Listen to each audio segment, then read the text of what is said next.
நானே ஒரு YouTube channel ஆரம்பித்து நானே இந்த நெட்டில் வர படங்கள்லாம் வச்சு எதாவது ஒன்று கொடுக்கலாம். நான் அந்த காரியத்தை பண்ணுறது இல்லை. நான் வந்து இந்த புயல் வந்து ஒரு வாட்டி மகாபலிபுரத்துக்கிட்ட கிடக்குன்னு சொல்லிட்டு இருக்கேன். யாரோ ஒரு தனியார் வந்து சிதம்பரத்துக்கிட்ட கிடக்குன்னு சொன்னார். கவர்மெண்ட் அஃபீஷியலாக கிட்ட வந்துட்டாங்க. பட் நம்மளுக்கு முக்கியமான காவேரி ரொம்ப டெல்டா மாவட்டத்துக்கு வரணும், மேட்டூர் ரொம்பணும். இல்லை இப்போ வந்து இன்னைக்கு மத்தியானம் மழை பெய்யும் அப்படின்னா வீட்டில் உட்காந்துப்பாங்க. அதுதானே மக்கள் எதிர்பார்க்குறாங்க. சரி, இப்போது இன்னைக்கு குழந்தை பிறக்குன்னு இந்த டைம் சொல்ல முடியுமா சொல்லுங்கள்? சின்ன உலகம். அதில் வந்து கொஞ்சம் அப்ராக்சிமேட்டாக இருக்கிறவங்க ஏன் இயற்கையை பொறுத்தவரை அவ்வளோ துல்லியத்தை எதிர்பார்க்குறாங்க? ஏன்னா எல்லாரையும் சாட்டிஸ்ஃபை பண்ணுறது கஷ்டம். அதான் என்னன்னு கேட்குறேன். அவங்க வீட்டு வாசலில் ஏன் மழை பெய்யலன்னு கேட்பாங்க. தண்ணி வந்ததுன்னா மழை வந்ததுன்னா அது போகிறதுக்கு வழி இருந்தால் ஒரு பிரச்சனையும் கிடையாது. எவ்வளோ மழை வேணால் பெய்யட்டுங்க, 1000 சென்டிமீட்டரே பெய்யட்டும். ஏன் முன்னாடி சொல்லணும்னா நிலை மாறும், திடீர்னு சட்டென்று மாறிடும் வானிலை தான். இப்போ நான் லீவ் விடுறது வந்து அந்த ஆட்சியரும் மாவட்டத்தினுடைய முதன்மை கல்வி அதிகாரியும் தான் பண்ணுறாங்க.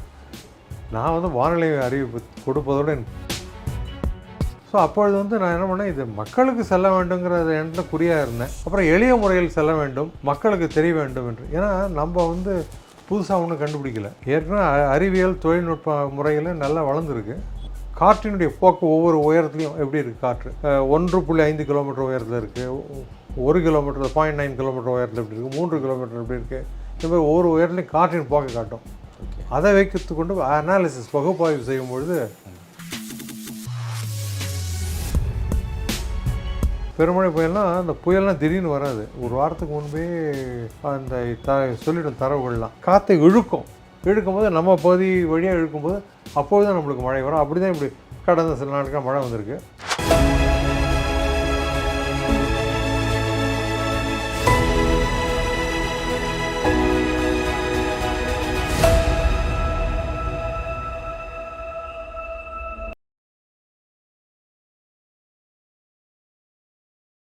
சேனல் 5 தமிழ் நேயர்களுக்கு வணக்கம். இன்றைய நேர்காணலில் நம்முடன் இணைந்திருப்பவர் சென்னை வானிலை மையத்தின் முன்னாள் இயக்குனர் திரு ரமணன் அவர்கள். வணக்கம் சார். வணக்கம் சார். வணக்கம். எப்படி சார் இருக்கீங்க? Extremely fine sir. ஒரு விஷயம் சொல்லணும் என்னன்னா, 90s கிட்ஸ்களின் ஃபேவரட். ஓகே. நாங்களாம் இந்த மழை பெய்யும் போது டிவி ஆன் பண்ணி வச்சுட்டு உட்காந்து பார்த்துட்டு இருப்போம் யூனிஃபார்மோட. இந்த தமிழ்நாடு மற்றும் புதுச்சேரியில் இன்று மழை காரணமாக விடுமுறை அப்படிம்பாங்க. அதுக்காக வெயிட் பண்ணிட்டு இருப்போம். We miss you sir. Actually thank you. நீங்கள் பார்த்துருக்கீங்களா சார்? நிறைய கிட்ஸ் வந்து உங்களுக்கு ஒரு ஃபேவரட். அது ஊர்கள்லாம் நிறைய பயணம் பண்ணுறோம் இல்லையா, எந்த ஊரில் போனாலும் அவங்களாம் நம்ம ஃபேமிலி மெம்பர் மாதிரி நினச்சி நல்லா விசாரிப்பாங்க. ஹாப்பி மெம்பர்ஸாக எப்போ எந்த ஊர் போனாலும் சரி. இப்போ சமீபத்தில் ராஜபாளையம் போயிருந்தேன், அங்கே அதே மாதிரி தான். ஓகே. ஆமாம், எந்த ஊர் போனாலும் சரி, திண்டுக்கல், எந்த ஊர் போனாலும். இதில் என்னன்னா சார், சின்ன திரை வெள்ளித்திரை பொறுத்த வரைக்குமே வந்து ஒரு சினிமா ப்ராப்ளம் இல்லை விளையாட்டு அரசியல் இதில் இருந்தால் தான் ஒரு ஃபேமஸ் ஆக முடியும். வானிலையிலிருந்து ஃபேமஸ் ஆன முதல் நபர் நீங்கள் தான், கடைசி நபரும் நீங்கள் தான் அப்படின்னு சொல்லலாம். அது எப்படி சார் இருக்கு? எதிர்பார்த்தீங்களா நம்ம வானிலை இந்த அளவுக்கு புகழ் பெறுவோம், ரிட்டையர்ட் ஆகி ஒரு 6 வருஷம் கழிச்சு நம்மளை எல்லாரும் ஞாபகம் வச்சிருப்பாங்க அப்படின்னு உங்களுக்கு தெரியுமா? நான் எதிர்பார்க்கல உண்மையில். அதுதான் நிரசனமான உண்மை. நான் அந்த பதவிக்கு வந்தது வந்து என்னுடைய கடைசி இப்போ அந்த முழு பதவி மொத்தமாக 36 வருடம் அந்த துறையில் இருக்கும்பொழுது கடைசி 14 வருடங்கள் அந்த துறையில் இருந்தேன். மக்களோட தொடர்புடைய வானிலை இருப்பு. அது முன்னாடி வேறு துறைகள் இருந்திருக்கேன் அதே இதில். ஸோ அப்பொழுது வந்து நான் என்ன பண்ணேன், இது மக்களுக்கு செல்ல வேண்டுங்கிற எண்ணத்தில் குறியாக இருந்தேன்.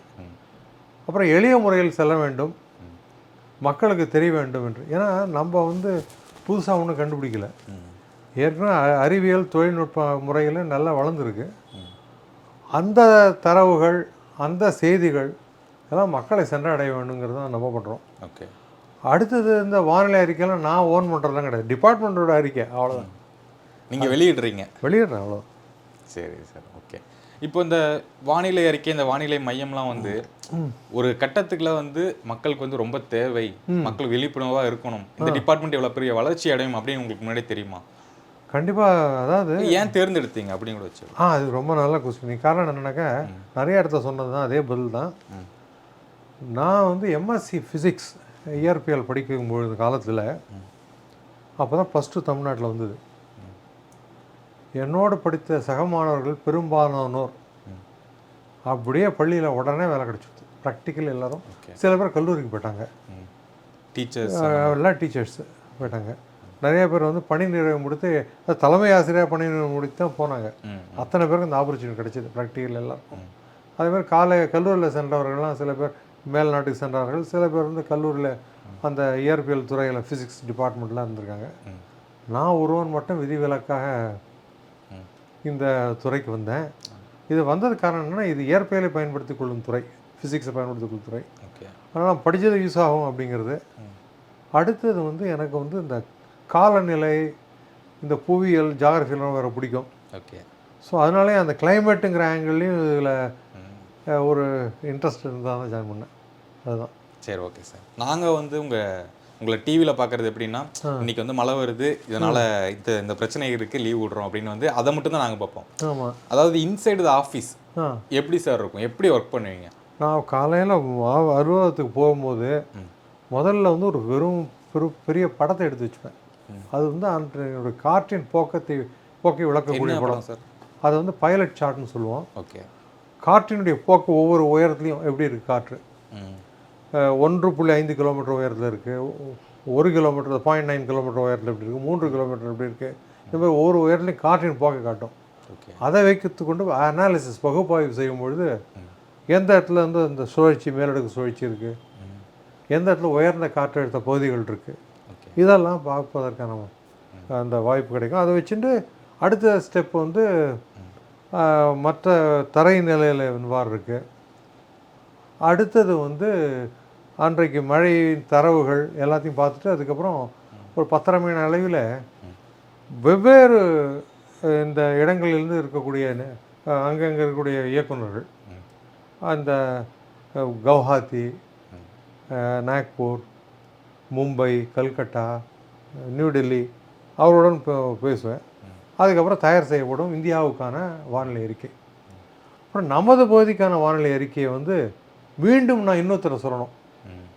ஹைதராபாத்தில் இருக்கிற இயக்குனர், அதுக்கப்புறம் திருவனந்தபுரத்தில் இருக்கக்கூடிய இயக்குனர், பெங்களூரில் இருக்கக்கூடிய இயக்குனர், விசாகப்பட்டினத்தில் இருக்கக்கூடிய இயக்குனர், இவங்களெல்லாம் பகிர்ந்து கொள்வேன். ஏன்னா அவங்க வந்து அந்த புல்லட்டினில் சேர்க்கணும் இல்லையா.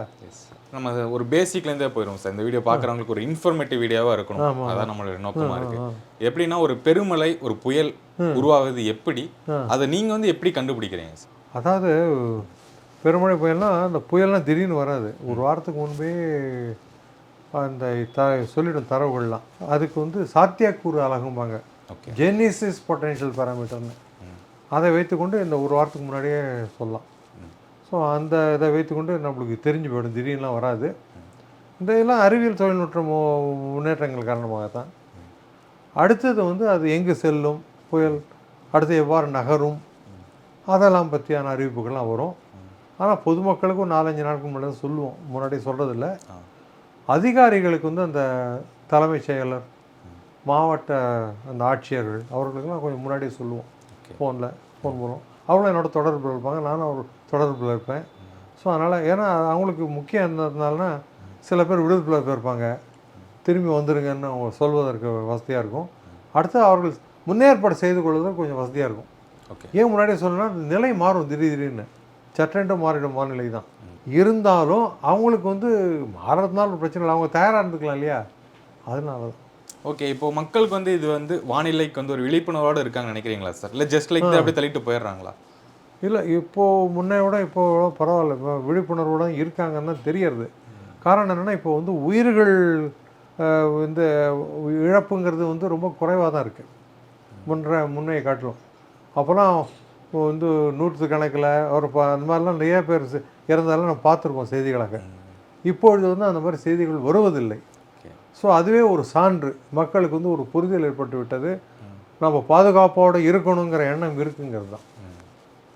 சரி சார், இப்போது நிறைய லீவ்ஸ் அந்த மாதிரிலாம் நீங்கள் அறிவிப்பு விடும்போது அந்த லீவ் எல்லாமே மக்கள் நாங்களாம் எடுத்துப்போம், ஸ்கூல் ஸ்டூடெண்ட்ஸ் எல்லாருமே எடுத்துப்போம்.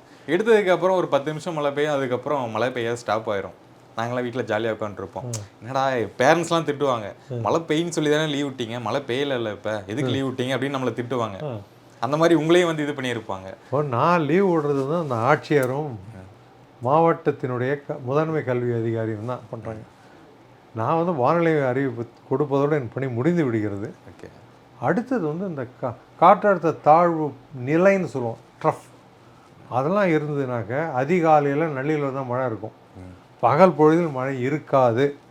முதல் நாள் பெய்த மழை அதிகமாக இருந்த காரணத்தினால சாலைகளில் வெள்ளம் போக்கு நீர் நிரம்பி ஒழிவதன் காரணத்தினாலே ஒரு கவனத்துக்கு வந்து எந்த ஒரு அசம்பாவிதம் ஏற்படக்கூடாதுங்கிறதுக்காக அவங்க வந்து இந்த அறிவிப்பை வெளியிடுகின்றனர். அவ்வளோதான். ஓகே, இன்னைக்கு மழை பெய்யும் அப்படிங்கிறதுக்காகலாம் கிடையாது. கிடையாது, கண்டிப்பாக கிடையாது. சரி சார், இன்னைக்கு வந்து இன்றைய சூழ்நிலையில இந்தியாவுடைய வானிலை எப்படி இருக்கு சார்? எங்கெங்க மழை பெய்யும்? ஆமாம், அதுக்கு எப்படின்னா மேகங்கள் எவ்வாறு உருவாகுங்கிறதுலன்னு பார்ப்போம். கண்டிப்பாக. இப்போ ஒரு மேகங்கள் உருவாகணும் அப்படின்னாக்க இந்த வெப்பச்சலனம் அப்படிங்கிறது வந்து இந்த காலகட்டத்தில் நம்ம பயன்படுத்துவோம். ஏன்னா நம்மளுக்கு வந்து ஜூன், ஜூலை, ஆகஸ்ட், செப்டம்பருங்கிறது தென்மேற்கு பருவமழை காலம். பெரும்பாலும் வந்து இதனால் மழை பெறக்கூடிய பகுதிகள் அப்படின்னு பார்த்தீங்கன்னா மேற்கு கடற்கரை பகுதி, அந்த கேரளா கடற்கரை, குஜராத் கடற்கரை வரலும் இருக்கும். அதே போன்று இந்தியாவுடைய வடக்கு பகுதிகள்லாம் அதிகமாக இருக்கும். வடகிழக்கு அந்த பகுதிகள்லாம் அவங்களுக்கெல்லாம் முக்கியமாக மழை பெறக்கூடிய பகுதிகள். மற்றபடி நம்ம ஒரு கோடை மழை வெப்பச்சலனம் தான் பொதுவாக மழை வரும். காரணம் வெப்பச்சலனம்னா மேற்குலேருந்து வரும், நிலம் சார்ந்த நிகழ்வு. கடல் சார்ந்த நிகழ்வுங்கிறது வடகிழக்கு காலம். வடகிழக்குலேருந்து கடல் பகுதியிலேருந்து மழை பெய்யும் போது தான் நம்ம எதிர்பார்க்க முடியும் கடல் சார்ந்து ஏதாவது ஒரு நிகழ்வு நம்மள்கிட்ட வருதான்ட்டு. இந்த காலகட்டங்களில் வராது.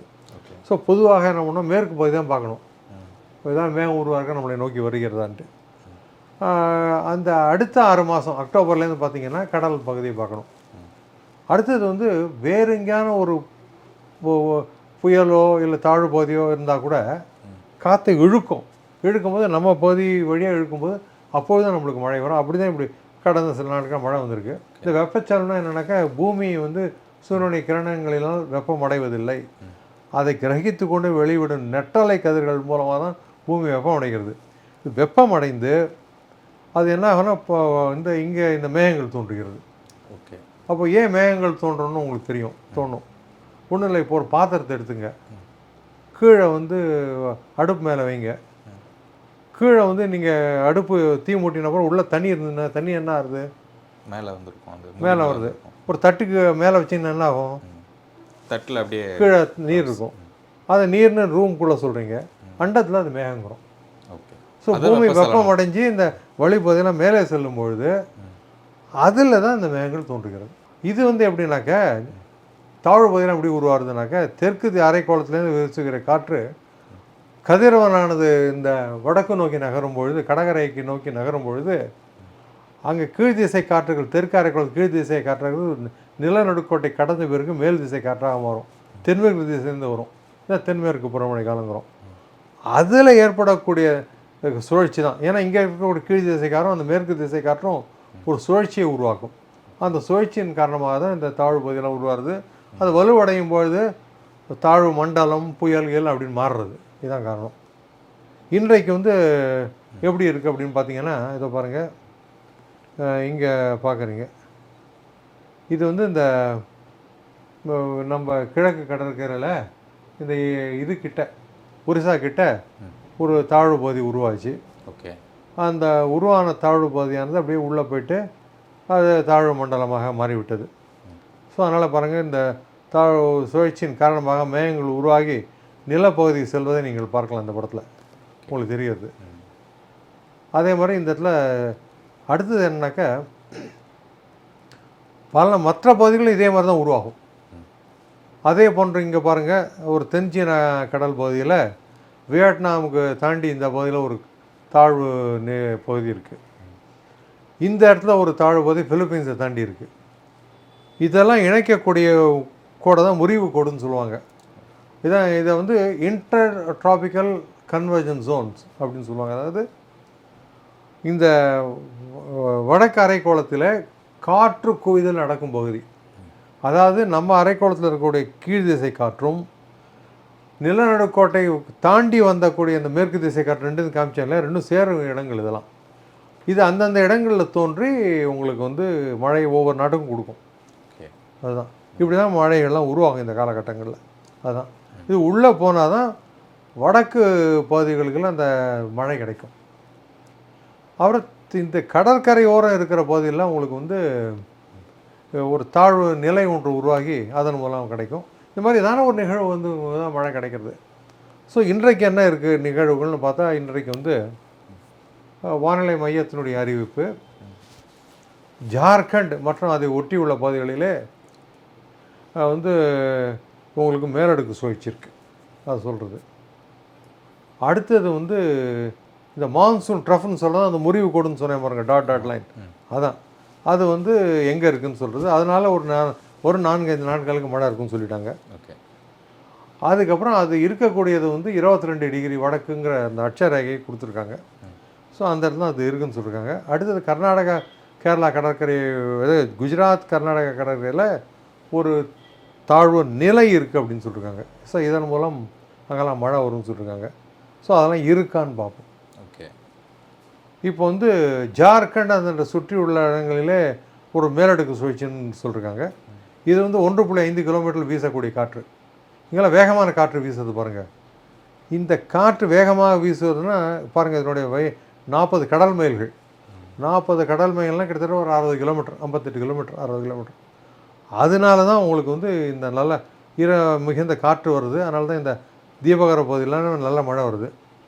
இந்த வேகமான காற்றை தான் நம்ம என்ன சொல்லுவோம், ஆடிக்காற்றுமோ, ஆடிக்காற்றில் அம்மியும் பறக்கும்னு சொல்லுவோம். ஸோ அந்த மாதிரி இதெல்லாம் காற்று வீசின்னு இருக்கு.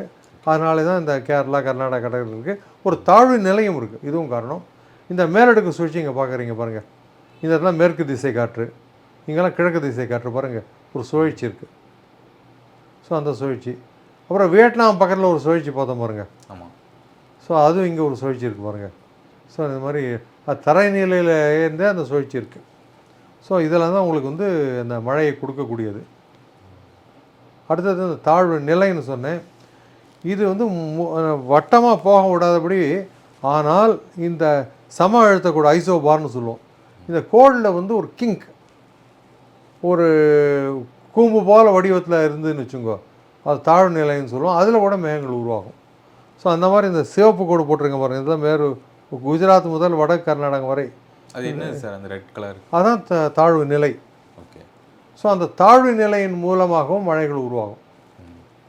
ஸோ அதுதான் இப்போது எதிர்பார்க்கப்படுகிறது.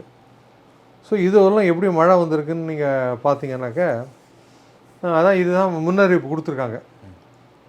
எந்தெந்த இடத்துல அதி கனமழை வரும், கனமழை வரும், இதெல்லாம் கொடுத்துருக்காங்க. ஸோ அந்த மேலே சுழற்சி ஜார்க்கண்ட் அந்த சைட்லாம் நல்லா வரதுக்கான வாய்ப்பு உண்டு. அதுக்கப்புறம் ஒரிசா எல்லாம் பார்த்தோம், அந்த டிப்ரெஷன் இருக்குது, அதெல்லாம் நம்ம பார்த்தோம், அதனால் வரும். மேற்கு கடற்பகுதியில் தாழ்வு நிலையம் இருக்குது, காற்றும் வேகமாக வீசுறது அரபிக்கடல்லேருந்து ஈரமாக காற்றுகள், அதனால் நல்ல மழை வரும் என்று எதிர்பார்க்கப்படுகிறது. இது வரலாம் எப்படி வந்திருக்குன்னு உங்களுக்கு தோணும், ஏதாவது நல்லபடி வந்திருக்கா இல்லையா அப்படின்ட்டு. நல்லபடி வந்திருக்கா இல்லைன்னா, இது வந்து இந்த இதை ரிப்போர்ட் நேற்று வரலாம் எடுத்து அதை பார்த்தீங்கன்னா பாருங்கள், இதை வந்து இந்தியாவையே ஒரு 4 பகுதிகளாக பிரித்து ஈஸ்ட் அண்ட் நார்த் ஈஸ்ட், கிழக்கு மற்றும் வடகிழக்கு. கிழக்குன்னா ஜார்க்கண்ட், மேற்கு வங்கம், பீகார் போன்ற மாநிலங்கள். வடகிழக்குன்னா அஸ்ஸாம், திரிபுரா, நாகாலாந்து, மிசோராம், அருணாச்சல் பிரதேஷ், அதெல்லாம் திரிபுரா போன்ற மாநிலங்கள். ஸோ இதெல்லாம் அது ஒரு பகுதியாக வைத்து கொண்டால், அது இயல்பாக பெற வேண்டிய மழை கிட்டத்தட்ட ஒரு 65 சென்டிமீட்டர், 56 தான் வந்திருக்கு. ஒரு 13 விழுக்காடு குறைவாக அவர்கள் வந்திருக்கு. அப்புறம் வடமேற்கு இந்தியா, அது வந்து ராஜஸ்தான், டெல்லி, ஹரியானா, பஞ்சாப், ஜம்மு அண்ட் காஷ்மீர் போன்ற பகுதிகளுக்கெல்லாம் அவர்கள் இயல்பாக பெற வேண்டிய மழை 23 சென்டிமீட்டர், அவர்களுக்கு வந்து ஒரு 19 சென்டிமீட்டர் கிடைத்திருக்கு, ஒரு 15 விழுக்காடு குறைவு. இன்னும் வரணும் அவங்களுக்கெல்லாம் மழை. அப்புறம் வந்து சென்ட்ரல் இந்தியா தான் ரொம்ப முக்கியம். ஏன்னா இந்த மழையை நம்பி தான் அங்கே இருக்காங்க அந்த மக்கள். அவங்களுக்கு வேறு பெரிய மழைகள்லாம் வராது, இந்த தென்மேற்கு பருவமழை காலத்தில் மட்டும்தான் வரும். ஏன்னா வடமேற்கு இந்தியாவுக்கெல்லாம் வெஸ்டர்ன் டிஸ்டர்பன்ஸ் சொல்லக்கூடிய மேற்கத்திய சலனங்கள்னு சொல்லுவோம். அது ஐரோப்பா பகுதியிலே வந்து அங்கே பாகிஸ்தான் வழியாக கூட மழை கொடுக்கும். உங்களுக்கு அந்த வாய்ப்புலாம் அவ்வளோ கிடையாது. ஸோ நாக்பூர்லாம் இந்த ஏரியாலாம் 40 சென்டிமீட்டர் வரணும், 43 வந்திருக்கு, ஒரு 8 விழுக்காடு இயல்பை காட்டிலும் கூட இருக்குது. தெற்கு தீபகற்பம் தான் சூப்பர், அவர்கள் பெற வேண்டிய மழை 31 தான், ஆனால் 39 வந்திருக்கு, கிட்டத்தட்ட 26 விழுக்காடு அதிகம். ஒட்டு மொத்தமாக இந்தியா என்று பார்க்கும்பொழுது 1 விழுக்காடு அதிகமாக இருக்குது. வரும் நாட்களில் எங்கே இந்த பற்றாக்குறை இருக்கோ அந்த அளவுகளே மழை வந்ததுன்னா இந்த வடமேற்கு மற்றும் வடகிழக்கு பகுதிகளெலாம் வந்ததுன்னா அந்த பற்றாக்குறை நிரப்பும் என்று நாம் எதிர்பார்க்கலாம், நம்பிக்கையோடு இருக்கலாம். இதான் நம்ம நீண்டகால வானிலை அறிக்கையின்படி ஒரிசாவும் வடகிழக்கு இந்தியா அந்த அளவுக்கு இருக்காதுன்னு சொல்லியிருக்காங்க. பட் தான் என்ன நடக்கிறதுன்னு காலம் தான் பதில் சொல்லும். இப்போ இந்தியா அப்படின்னு பார்த்தீங்கன்னா தமிழ்நாடு கூட வந்திருக்கு. 10 சென்டிமீட்டர் வரணும் கிட்டத்தட்ட. 99.9 மில்லிமீட்டர்னால் 10 சென்டிமீட்டர். ஆனால் நம்மளுக்கு 17 வந்திருக்கும். கூடுதலாக தான் இருக்குது. கூடுதலாக இருக்குது. ரொம்ப லார்ஜ் இன்க்ரீஸ். இது சர்ப்ளஸ். இன்ஃபேக்ட் சொல்ல போனால் 76 விழுக்காடு அதிகம்னு சொல்லுவோம். அதே கேரளாவில் இயல்பில் இருக்குது. இது இயல்பை காட்டிலும் இது கூட இருந்தால் நல்லது. ஏன்னா வட கேரளாவில் நல்ல மழை பெஞ்சாதான் அப்படியே நம்ம கபினிக்கு தண்ணி வரும். ஆட்டோமேட்டிக்காக ஸ்ட்ரைட்டாக வந்துடும். கபினிக்கு தண்ணி வந்தால் நான் அது அப்படியே நேராக மேட்டருக்கு வர வேண்டியதுதான். மற்ற இதில் கடலோர கர்நாடகா, தெற்குள் கர்நாடகாவில் மழை பெஞ்சதுன்னா அங்கே ஹராங்கி, ஹேமாவதி, கண்ணம்பாடி எல்லாம் தாண்டி தான் கபினிக்கு வரும். இது ஸ்ட்ரெயிட்டாக கபினிக்கு வந்துடும். ஸோ அதனால் அங்கெல்லாம் நல்ல மழை பெஞ்சுன்னா அங்கே ரொம்பி அப்போ தான் திறந்து விடுவான். அதனால் மேட்ரு ரொம்பிடும்னு எதிர்பார்க்கலாம். அப்படி மேட்டருக்கு நல்ல மழை வருவதற்கான வாய்ப்புகள் உண்டு. இது முழுக்க முழுக்க இந்திய வானிலை மையம் கொடுத்த ரிப்போர்ட். எல்லாமே இந்திய வானிலை மையம் தான். இதில் வந்து உங்களுக்கு உடன்பாடு இருக்கா சார்? எல்லாமே ஆக்சுவல் ரிப்போர்ட்ஸாக வருதா இல்லை கொஞ்சம்? இப்போது நான் என்னன்னாக்கா, நானே ஒரு யூடியூப் சேனல் ஆரம்பித்து நானே இந்த நெட்டில் வர படங்கள்லாம் வச்சு எதாவது ஒன்று கொடுக்கலாம். நான் அந்த காரியத்தை பண்ணுறது இல்லை. ஏன் சார்? காரணம் என்னன்னாக்கா, நானே பணியில் இருந்த பொழுது நான் வந்து இந்த புயல் வந்து ஒரு வாட்டி மகாபலிபுரத்துக்கிட்ட கிடக்குன்னு சொல்லிட்டு இருக்கேன். யாரோ ஒரு தனியார் வந்து சிதம்பரத்துக்கிட்ட கிடக்குன்னு சொன்னார். கவர்மெண்ட் அஃபீஷியலாக கிட்ட வந்துட்டாங்க. சார் அப்படி கிடக்க போகிறதான்ட்டு. மகாபலிபுரத்துக்கிட்ட தான் கிடக்கும், நாங்கள் டிபார்ட்மெண்ட் அறிவு பண்ணுறோம், குழப்பம் வரக்கூடாது அப்படிங்கிறதுல நான் கருத்தாக இருக்கேன். ஏன்னா இப்போ நான் யூடியூப் வச்சா மாதம் 1.5 லட்சம் வந்துட்டு போயிடும். நான் ஒரு யூடியூப் போட்டு இது மாதிரி காமிச்சேன்னு போயிட்டு தானேங்க. அது எதுக்கு?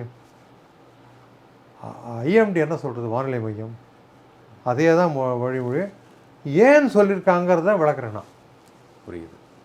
அந்த விளக்கம் தான் நான் கொடுக்குறேன். எதுக்காக அந்த மழை வருது, எதனால் வருது, அவர்கள் கொடுத்ததுக்கான காரணம் என்னன்னு சொல்கிறதோட மாறுபட்ட கருத்து நான் கொடுக்கறது இல்லை. ஏன்னா மக்களுக்கு வந்து குழப்பம் ஏற்படக்கூடாது. அதுதான் மக்கள் அங்கே பார்க்காம உங்களை பார்க்க ஆரம்பிச்சிருவாங்க. பார்க்க ஆரம்பிச்சிருவாங்க. இப்படி சொல்லியிருக்காரு. ஆமாம் ஆமாம். ஸோ அதனால் அதுதான் இது. இப்போது சில இடத்துல இப்போது இங்கெல்லாம் இப்போ இந்த இது பார்த்தோம் இல்லை, பற்றாக்குறை இருக்குதுன்னு. அதுவும் அது இந்த இதெல்லாம் பார்த்தா தெரியுது பாருங்கள், இந்த பற்றாக்குறை இருக்குன்ட்டு. ஸோ இதெல்லாம் வரும் நாட்களில் ஏதாவது நிகழ்வு மூலம் குறையும்னு எதிர்பார்க்குறோம். இப்போ சென்னையில் சமீபத்தில் மழை வந்துட்டு இருக்குல்ல சார்? ஆமாம். இப்போ நேற்று கூட ஒரு மணி நேரம் பெய்யுது. இதில் வந்து கரெக்டான சுச்சுவேஷன் நினைக்கிறீங்களா சார்? கரெக்டான சுச்சுவேஷன். அதாவது எப்படின்னாக்கா, அந்த இதுக்கு போய்டும், நம்ம மேப்புக்கு போய்ட்டோன்னா கரெக்டாக இருக்கும், பார்க்கலாம். இப்போ பாருங்கள், இந்த இடத்துல இந்த காற்று வந்து எப்படி வருது, அந்த அரபிக்கடல்லேருந்து வருது, வேகமான காற்று வருது. அதுக்கப்புறம் இந்த தாழ்வு நிலையும் இருக்குது. அடுத்து இங்கே இருக்கக்கூடிய மலை பகுதிகளின் ஏற்றம் கிடைக்கும் அந்த வேகமான காற்றுக்கு. ஸோ அதன் காரணமாக தான் இங்கெல்லாம் வந்து கனமழையெல்லாம் இருக்குது, வாய்ப்புண்டு. இந்த மேற்கு தொடர்ச்சி மலை ஒட்டிய இந்த பகுதிகளில், இந்த மகாபலேஸ்வர் போன்ற பகுதிகளெலாம் இருக்குது. இந்த மேற்கு தொடர்ச்சி மலை ஒட்டிய பகுதிகள் இதெல்லாம் இங்கே இப்போ நல்ல மழை பெய்யும் வாய்ப்புண்டு. அது கர்நாடகாலையும் உண்டு. ஸோ இந்த மாதிரி நல்ல மழை வந்தால் தான். ஆனால் கேரளாவில் மழை இருக்கே தவிர கனமழைக்கான இதெல்லாம் காட்டல இது. சரி. ஸோ இந்த மழை வந்ததுனால தான் உங்களுக்கு வந்து காவேரிக்கு தண்ணி வரும். அடுத்தது வந்து இங்கே வந்து இப்போ இன்றைய நிலவரத்தின்படி பார்த்தா இங்கே உருவான ஒரு காற்று தாழ்வு பகுதி அப்படி உள்ளே போயிடுது, நிலப்பகுதிக்கு போயிட்டுருக்கு. அப்புறம் இன்னொன்று பார்த்தோம் இல்லையா, அது டைஃபோனாக மாறிடுது, புயலாக மாறி விட்டுது.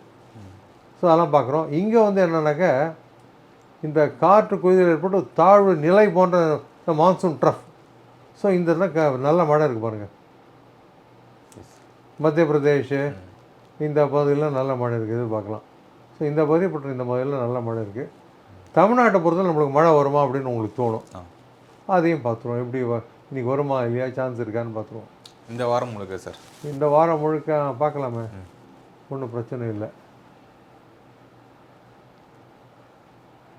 இன்றைக்கு அப்படியே புதுச்சேரிலாம் அந்த சைடில் இந்த டெல்டா பகுதியெல்லாம் பார்க்குறோம், மழை இருக்கிறது தெரியுது.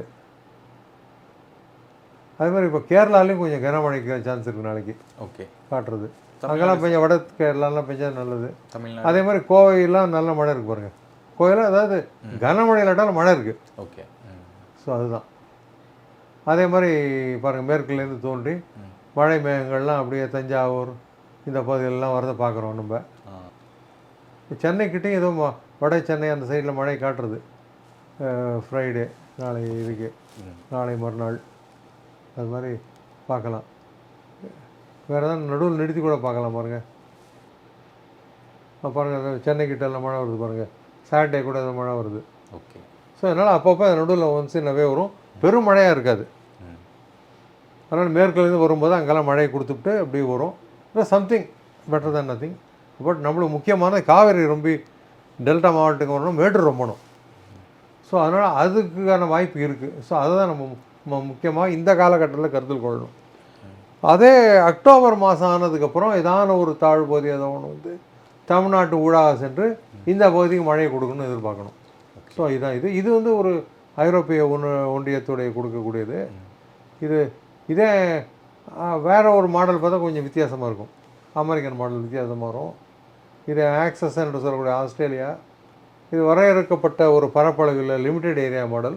விண்ட் இது எல்லாமே வந்து விண்ட்ஸ் அப்படின்னு. இதெல்லாம் விண்டு, ஓகே. இதெல்லாம் தண்டர்ஸ்டார்ம் ரெயின்ஸு. இந்த ஜிக் ஜேக்காக போட்டதெல்லாம் தண்டர்ஸ்டார்ம் ரெயின். இதில் ப்ளூவாக இருந்ததுன்னா அளவு குறைவு. நீங்கள் கீழே போட்டிருக்கு பாருங்கள். இது 3 சென்டிமீட்டர்னு காட்டுவான். இது 3 சென்டிமீட்டருக்கு மேலே போனாலும் ஒரு ரெட்டாக காமிச்சா அது கனமழை, அதிகான மழை தான் வச்சுக்கணும் நம்ம. ஓகே. அது ஏன்னா எக்ஸாக்ட் அமௌண்ட் வராதுங்க தான், ஒவ்வொரு மாடலும் ஒன்று ஒன்று கொடுக்கும். ஸோ அதனால் எடுத்துக்க முடியாது. இருந்தாலும் ஒரு ஐடியா கிடைக்கும். இங்கெல்லாம் நல்லா மழை வரும் டெஃபினட்டாக. இந்த மங்களூர்லேருந்து இந்த கர்நாடகா பகுதியில் நல்ல மழை இருக்குன்னு எதிர்பார்க்கலாம். சார், இன்னொரு விஷயம் என்னென்னா, இப்போ மக்கள் முந்தைய மாதிரி வந்து நியூஸ் சேனல்ஸ் அந்த மாதிரிலாம் யாரும் பார்க்கறது கிடையாது வானிலைக்காக. மொபைல்லே வந்திருக்கு சார். மொபைலில் ஸ்க்ரீன்லேயே காட்டும். ஆமாம், இவ்வளோ டிகிரி செல்சியஸ். இப்போ இதே ஸ்க்ரீனில் பார்த்துக்கலாம். இப்போ நான் உங்களுக்கு காட்டுறத நீங்கள் ஸ்க்ரீனில் பார்த்துக்கலாம். ஓகே. இல்லை, இப்போ நம்ம இந்த ஃபோனில் சார் இங்கே வந்து காட்டும் இவ்வளோ டிகிரி செல்சியஸ் இருக்குது, இவ்வளோ டிகிரி அந்த மாதிரி வெயில் காட்டுதில்ல, அதெல்லாம் வந்து ஆக்சுவலாக உண்மையா? அது அந்த கணிப்பினுடைய இது. இப்போ கணிப்பு ஒன்றுக்கு மாறுறது இல்லை. ஐரோப்பாக்காரன் ஒன்று காட்டுறான், இப்போ ஜெர்மன்காரன் ஒன்று காட்டுறான். எல்லாமே மாறுறது இல்லையா? ஸோ அதனால் அது அந்த அளவுக்கு எடுத்துக்கலாம், அவ்வளோதான். ஒரு நியூட்ரலாக வச்சுக்கலாமா அதை? எல்லாத்தையும் ஒரு கருத்தொற்றுமை உருவாக்கணும் நம்ம. எல்லா மாடலும் இப்போ நான் உங்களுக்கு மக்களுக்கு அறிவிப்புங்கிறது பல கணிப்பினுடைய கருத்தொற்றுமை உருவாக்கி அதுதான் வெளியே வருகிறது. ஒரு வானிலை இருக்கியா 100% எதிர்பார்க்க முடியாது. எப்படி சார் இது பண்ணுறீங்க? எக்ஸாக்டாக சொல்லுவீங்களா, இல்லை அதுக்கு முன்னாடி இருக்க பாயிண்ட்ஸ் அந்த மாதிரி எடுத்துப்பீங்களா? அதாவது ஒரு கருத்தொற்றுமை என்ன கூறுறதோ அதை நம்ம மக்களுக்கு சொல்கிறோம், அவ்வளோதான். அதாவது எனக்கும் புரியல, மக்களுக்கு ஏன் வானிலையை பொறுத்தவரை ரொம்ப எக்ஸாக்டாக எதிர்பார்க்குறாங்க. அது ரீசன் என்ன? இல்லை, இப்போ வந்து இன்னைக்கு மத்தியானம் மழை பெய்யும் அப்படின்னா வீட்டில் உட்காந்துப்பாங்க. அதுதானே மக்கள் எதிர்பார்க்குறாங்க. சரி, இப்போது இன்னைக்கு குழந்தை பிறக்கும்னு இந்த டைம் சொல்ல முடியுமா சொல்லுங்கள்? சின்ன உலகம். டாக்டரால் சொல்ல முடியுமா இன்னைக்கு குழந்தை பிறந்தணுன்ட்டு? அதுக்கு ஏதோ டேட்லாம் இப்போ சொல்கிறாங்களே. சொல்கிறாங்க, பட் அந்த டைமில் வருமா? எக்ஸாக்டாக வராது. சின்ன உலகத்துக்கு எப்படின்னா அந்த பெரிய உலகம் இயற்கையால் சிருஷ்டிக்கப்படுகிறது. ஒன்றும் இல்லை. இப்போ நீங்கள் ட்ராவல் பண்ணுறீங்க, இங்கேருந்து திருச்சிக்கு போகிறீங்க. நான் ஒரு 4 ஹவர்ஸில் போய்டுவேன்னு சொல்ல முடியும் உங்களால்? கம்மி தான். மனிதனால் தயாரிக்கப்பட்ட கார் மனிதன் தான் ஓட்டுறான். இருந்தாலும் சொல்ல முடியுமா சொல்லுங்கள்?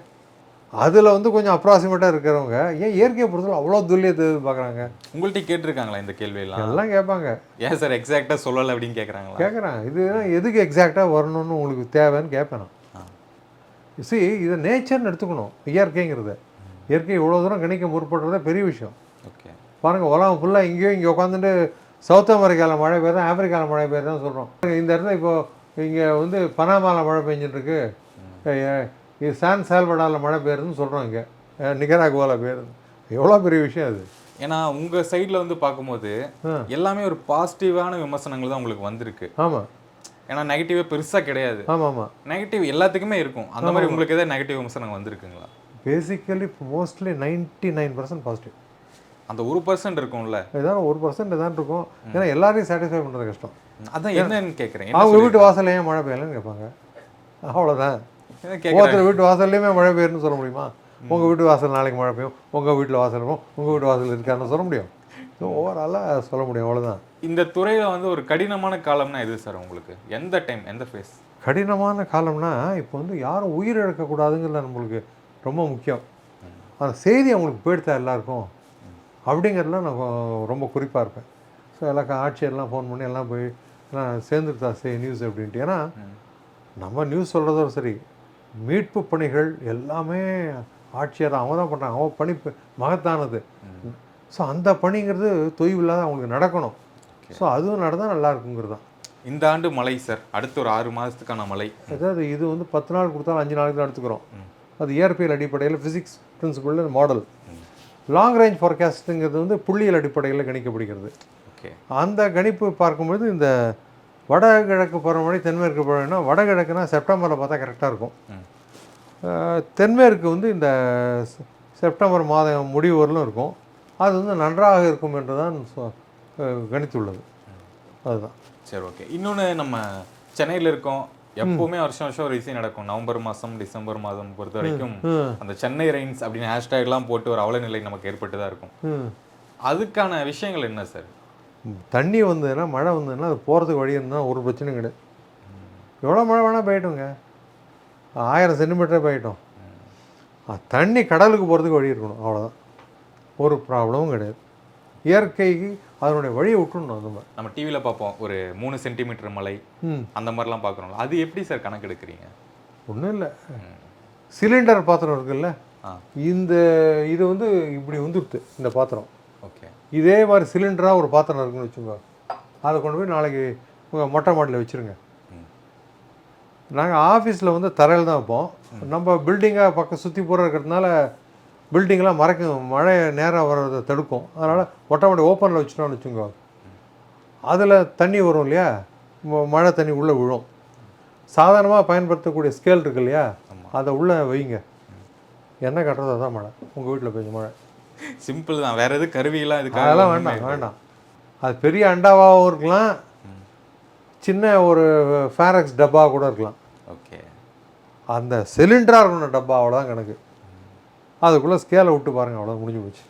இது வந்து எக்ஸாக்டாக இப்போ தாம்பரத்தில் எவ்வளோ பெஞ்சிருக்கு, வடபழனி எவ்வளோ பெஞ்சிருக்கு, அது எப்படி சார் சொல்கிறது? அது அந்த இதில் மழைமானி இருக்குது, ரெக்கார்ட் பண்ணப்படுகிறது. ஓகே. ஸோ அதனால் இப்போ இவ்வளோ ஒரு ஃபேமஸாக இருக்கீங்க அப்படிங்கும்போது திரைத்துறையிலேருந்துலாம் அழைப்பு வந்திருக்கும். நிறையா வந்திருக்கு. ஏன் நீங்கள் வரவே இல்லை? அதெல்லாம் வேண்டாம்னு வச்சுட்டேன். ஏன்னா இப்போ சின்னதாக ஒரு யூடியூப்பில் பிரபலம் வரவங்களே வந்துடுறாங்களே, திரைத்துறைக்கு வந்துடுறாங்க. அதெல்லாம் வேண்டாம். சரி, மனிதனுடைய இயற்கை ஏதாவது ஒவ்வொருத்தருக்கும் ஒரு எய்ம்னு இருக்கணும் லைஃப்பில். நம்ம வாழ்க்கையினுடைய குறிக்கோள் என்ன? வாழ்க்கையினுடைய குறிக்கோள் வந்து தன்னை அறிதல்ங்கிறது தான் அந்த குறிக்கோள்.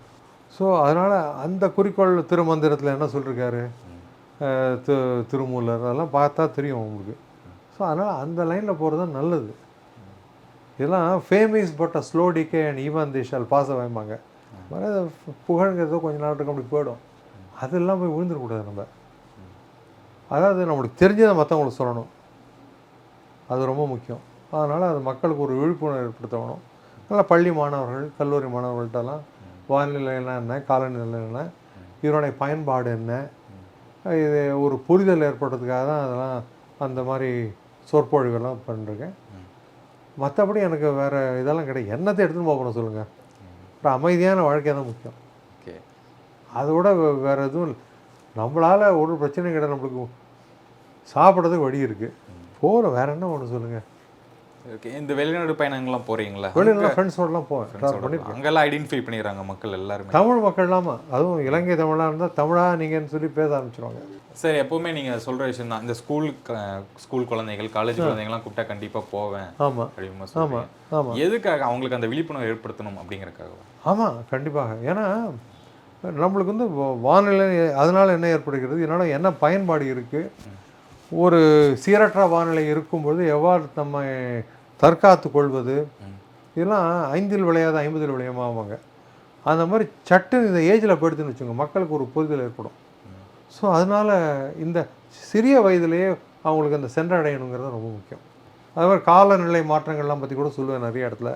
அதனால் வரக்கூடிய சவால்கள் அதெல்லாம் அதை வந்து மக்கள்னு மாத்திரம் இல்லை, ஈவன் சில இந்த காஸ்மாபாலிட்டன் கிளப் மாதிரி அந்த மாதிரி உறுப்பினர்கள் ரோட்டரி கிளப்லாம் கூப்பிடுவாங்க, அங்கேயும் சொல்லுவது உண்டு. அதனால இப்போ நிறைய பேர் வந்து மரங்கள்லாம் நடணும், நீர்நிலைகள்லாம் பாதுகாக்கணுங்கிற ஒரு உணர்வு ஏற்படுறது எல்லாருக்கும். ஸோ அது வந்து நம்ம சமுதாயத்துக்கு நல்லது தானே. ஒரு பாதுகாப்பான உலகத்தை எதிர்காலத்துக்கு கொடுக்கணும், அதுதான் முக்கியம். இது வானிலை பொறுத்த வரைக்குமே மக்கள் இந்த விஷயங்கள் வந்து தெரிஞ்சிருக்கணும் அப்படின்னு நினைக்கிற விஷயம் என்ன சார்? அதாவது எந்த ஒரு வானிலை நிகழ்வு இருந்தாலும் அதுலேருந்து எவ்வாறு நம்மளை தற்காத்து கொள்ளணும். அது வந்து ஒரு குளிரலை சூழலாக இருக்கலாம், இல்லை ஒரு அனல் காற்று வீசக்கூடிய ஒரு அந்த மாதிரி ஒரு சூழலாக இருக்கலாம்.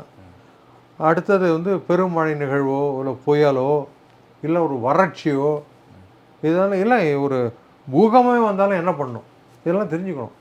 அப்பொழுதுதான் அந்த விலையை மதிக்க முடியாத மனித உயிர் அதை பாதுகாப்பதற்கு கொள்வதற்கான வழிமுறைகள் கண்டிப்பாக நடக்கும். இல்லை சின்ன வயசுலேயே புரிஞ்சுட்டுனா எர்த்துக்கேக் மாதிரி இருந்ததுன்னா ஓப்பனுக்கு போயிட்டால் நல்லது. சப்போஸ் ஓப்பனுக்கு போக முடியல, இந்த மாதிரி ஒரு கனமான மேஜை கீழே நான் உள்ளே உட்காந்துட்டேன்னா பில்டிங்காக சரிஞ்சால் கூட நாளைக்கு யாரும் ஹோல் போட்டு நம்மளை வெளில எடுத்துருவான். ஸோ இந்த மாதிரி ஒரு விழிப்புணர்வு வரணும். ஸோ அதனால் அதன் மூலம் உயிர்கள் பாதுகாக்கப்படுகின்றனங்கிறது ரொம்ப முக்கியம். நீங்கள் பார்த்த வரைக்கும் இந்த துறைக்குள்ளே வந்து உள்ள வர இளைஞர்கள் யாராவது ஆர்வமாக இருக்காங்க நினைக்கிறீங்களா சார்? ஆர்வமாக இருக்காங்க, பட் ஆனால் சரியான வழிகாட்டி இந்த ஃபீல்டு இப்படி போகணும் அப்படின்னு அது வழிகாட்டுதல் தான் பிரச்சனை. ஏன்னா நிறைய ஜாப் கிடைக்காது. இப்போ இந்திய வானிலை ஆராய்ச்சி துறை, அடுத்தது Indian Institute of Tropical Meteorology, சில பல்கலைக்கழகங்களில் சில இத்துறைகள் இந்த வானிலை ஆராய்ச்சி துறை இருக்குது. அது ஒரு 4-5 பல்கலைக்கழகங்கள், எல்லாத்துலேயும் கிடையாது. ஒரு 10 மிஞ்சி போச்சுன்னா வேளாண் வானிலை இப்போ இது கூட இருக்குது. பட் அத்தனையிலையுமே எல்லாருக்கும் வேலை கிடைக்காது. இப்போ அமெரிக்காலலாம் கொஞ்சம் வாய்ப்பு அதிகம்னாக்கா அங்கே வந்து தனியார் வானிலை துறையும் உண்டு. ஓகே, அவங்க ப்ரைவேட் வெதர் சர்வீஸ்னு போட்டு அவங்க டிவிலேயே ஒரு வெதர் எக்ஸ்பர்ட் ட்ரெயின் ஆனவங்க வந்து அந்த படத்தை இந்த மாதிரி பெரிய ஸ்க்ரீனில் போட்டு காட்டி அந்த விளக்கம் கொடுப்பாரு. ஸோ அங்கெல்லாம் அந்த ஒரு வாய்ப்புகள் உண்டு. ஸோ அதனால அந்த மாதிரி இங்கே அந்த அளவுக்கு இல்லை. இருந்தாலும் இதில் இது தீராத காதல் இது மேல் கொண்டு இதை தான் படிக்கணும்னு உள்ளவங்களாம் இருக்காங்க.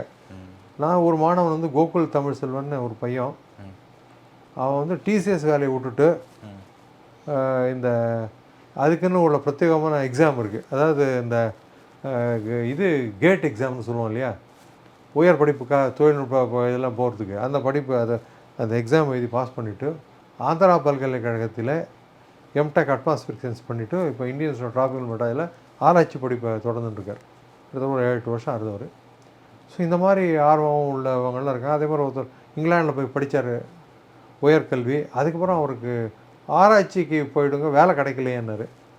இங்கிலாண்டில் படி முடித்தவன வீட்டுக்கு அனுப்பிச்சிடுவான், அவன் வச்சுக்க மாட்டான் அவன் ஊரில். அவன் இது ஒரு அவனுக்கு பணத்துக்கு தான் முக்கியமே தவிர இவங்களுக்கு வேலை கொடுக்குறது அவனுக்கு எதுக்கு.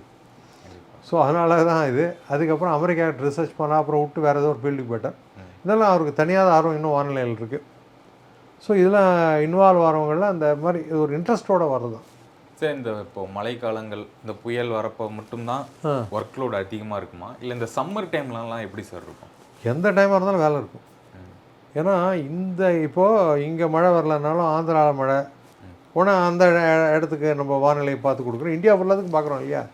அந்த பேசுங்க போது எல்லாருக்கும் அதுக்கப்புறம் வார்னிங் மற்றவங்களுக்கு கொடுக்கணும்.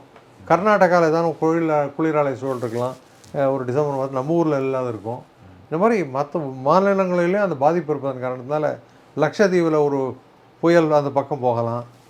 ஸோ அதெல்லாம் வார்னிங் கொடுக்கணுங்கிறதுனால அது தொடர்ந்து நடந்து கொண்டிருக்கும். அடுத்தது வந்து இது டெய்லி மாறிண்டே இருக்கும். இப்போ இந்த காற்று குவிதல்னு சொன்னேன் இல்லையா, இந்த தெற்காரை குளத்தில் வடக்காரை குளத்துலேருந்து ஒரு காற்றும் அதான் பாருங்கள், இந்த லைன் மாதிரி இருக்குது பாருங்கள், உலகம் ஃபுல்லாகவே இந்த லைன் இப்படி போகிறது பாருங்கள். ஸோ இந்த இடத்துல இதெல்லாம் பார்த்துட்டே இருப்போம் எந்தெந்த பகுதியில் இருக்குன்னு. ஸோ இது என்ன சார் ஆக்சுவலி என்ன இது? Inter tropical convergence zone. காற்று குவியல்னு சொன்னேன் இல்லையா, தெற்கு அரைக்கோளத்துலேருந்து வரக்கூடிய காற்றும் வடக்கு அரைக்கோளத்தில் இருக்கிற காற்றும் ஒன்றாக சேரும்போது தான் அந்த இடத்துல அவங்க தாழ்வு பகுதியெல்லாம் உருவாக்கம் காமிச்சானே முதல்ல ஒரு படம். ஸோ அது மாதிரி பாருங்கள், இதை பார்த்துனே இருப்போம். இதை வந்து இந்த இடத்த பார்க்கறதோட இந்த இடத்துல ஜாஸ்தி பார்ப்போம், இங்கேயே பார்த்துன்னு ஆரம்பிப்போம். ஏன்னா இங்கே இது பாருங்கள் இதெல்லாம் உருவாயிருக்கு பாருங்கள். அதே மாதிரி இந்த லைனில் தான் இதான் இன்டர் ட்ராபிக்கல் கன்வர்ஜென்ஸ் ஜோன். இந்த இடத்துல உருவாகுது என்ன ஆகும்னா அப்படியே கடந்து நம்ம பகுதிக்கு வந்து வடகிழக்கு பருவமழை காலத்தில் நம்மளுக்கு லோ ப்ரெஷராக வரும். இந்த லோ ப்ரெஷராக இங்கே காற்றழுத்த தாழ்வு பகுதியாக வரத்துக்கு முன்னாடியே இந்த இடத்துலையே அதை ட்ராக் பண்ண ஆரம்பிச்சிடும். பருவமழை சில வருடங்கள் இந்த நிகழ்வுகள் வராட்டம் நம்மளுக்கு மழை கிடையாது. இப்போ இந்த தென்சீன பெருங்கடல் பகுதியிலேருந்து இதான ஒரு நிகழ்வு நம்ம பகுதிக்கு வந்து இங்கே வங்கக்கடலுக்கு வந்தால் தான் நம்மளுக்கு மழை. அது இங்கேயே வலுப்பெற்று அப்படியே புயல் மாதிரி எங்கே போயிடுதுன்னா நம்மளுக்கு வராது. ஓகே. ஸோ அதனால் அந்த வருஷம் ஃபெயிலியர் ஆகிடலாம். கடந்த வருடம் என்ன ஆச்சுன்னா, தெற்கு பகுதியில் ஒரு மேலடுக்கு சுழற்சி வந்து அந்த இதிலெல்லாம் நெல்லை மாவட்டம், அந்த தென்காசி, குமரி மாவட்டம், தூத்துக்குடி அந்த பகுதியில் நல்ல மழை பெய்தது. அதே மாதிரி மிஜாங்குன்னு ஒரு புயல் அப்படி சென்னை பக்கத்தில் நடந்து போயிடுது. வேகமாக போகல, அது 2 நாள் போட்டு அடித்ததில் செம மழை வந்தது சென்னைக்கும் திருவள்ளூர் இந்த மாவட்டத்துக்கெலாம். ஸோ அந்த மாதிரி மற்ற உள் மாவட்டங்களில் மழையே கிடையாது. இன்ஃபேக்ட் கள்ளக்குறிச்சி மாவட்டம்லாம் 55 விழுக்காடு குறைவு மழை பெற்றது. ஓகே. ஏன்னா ஒரு நிகழ்வும் உள்ள தமிழ்நாட்டு ஊடாக செல்லலை. அதனால் கடந்த வருடம் வந்து தென்மேற்கு பருவமழையும் ஃபெயிலியர் கேரளா கர்நாடகாவுக்கு. அதனால அதுக்கப்புறம் வடகிழக்கும் அந்த அளவுக்கு அவங்களுக்கு உள்ளே போகலை. ஆனால் பெங்களூர்லேயும் தண்ணி கஷ்டம் வந்துடுது. சரி சார், நம்ம வந்து இப்போ மலை உருவாவதை பற்றி நிறைய விஷயங்கள் பேசியிருக்கோம். ஆமாம். புயல் உருவாவது எப்படி சார், அது எப்படி கண்டுபிடிக்கும்? அந்த தாழ்வு பகுதியே நல்ல வலுப்பெற்றதுன்னா புயல். ஓகே. அது இப்போ பாருங்கள், இதெல்லாம் கொஞ்சம் விளக்கி இதை பாருங்கள். இந்த ஒரு வட்டம் வரைந்தால் தாழ்வு பகுதி, ஓகே. 2 வட்டங்கள் வரைந்தால் தாழ்வு மண்டலம், 3 வட்டங்கள் வரைந்தால் ஆழ்ந்த காற்று தாழ்வு மண்டலம், 4 வரைஞ்சால் புயல். ஓகே. இந்த தாழ்வு பகுதிக்கும் தாழ்வு மண்டலத்துக்கு என்ன சார் வித்தியாசம்? காற்றினுடைய வேகம் தான் அதுக்கு. காற்று எந்த அளவுக்கு வீசுறது அப்படிங்கிறது பொறுத்தது. ஒரு வட்டம் வரைஞ்சான்னு சொன்னீங்களே, அதில் காற்றினுடைய வேகம் வந்து 31 கிலோமீட்டர் குறைவாக இருக்கும் இந்த மையப்பகுதியில், அது அண்மையில். அது 31 51 போச்சுன்னா இது வந்து தாழ்வு மண்டலம். ஆழ்ந்த காற்று தாழ்வுனா 62 வரலாம். 63 மேலே போச்சுன்னா புயல். அடுத்து 88 கிலோமீட்டருக்கு மேலே போச்சுன்னா தீவிர புயல், மிக தீவிர புயல், கடும் தீவிர புயல். அடுத்தது 222க்கு மேலே போனால் அதி தீவிர புயல், சூப்பர் சைக்ளோன். ஓகே சார், உங்கள் நேரத்துக்கும் உங்கள் நேர்காணலுக்கும் மிக்க நன்றி சார். நன்றி நன்றி, மிக்க நன்றி. Thank you thank you. இந்த சேனல் 5 தமிழில் சப்ஸ்கிரைப் பண்ணுங்கள், லைக் பண்ணுங்கள், ஷேர் பண்ணுங்கள். ரொம்ப நல்ல சேனல், மக்களுக்கான ஒரு சேனல். நீ கட்டாயமாக பகிருங்க. நன்றி.